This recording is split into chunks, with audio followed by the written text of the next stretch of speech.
Hindi, actually yung pinakauna ko nabili sa commercial eh. Pero ako sa showbiz, ano, mga damit, luho. Joke lang. Siyempre sa MN ko, binibigyan ko sila budget, of course. And TV, ang una ko nabili. Bakit TV? Wala kami TV. Wala kami TV, so TV una ko nabili. And ano pa ba? Cellphone, yun, sa mga kapatid ko. And ngayon, nagko-commute pa rin na ako ngayon eh. Hindi pa ako nakabiling kotse, wala pa akong sports car.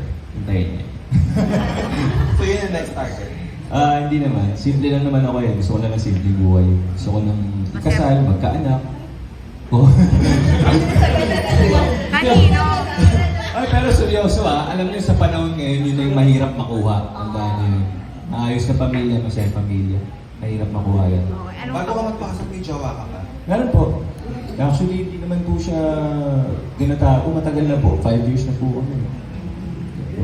So, happy naman ako na nag-work naman siya. And support naman siya sa ginagawa ko. Hindi naman ako yung nag-work. Hindi checkpoint.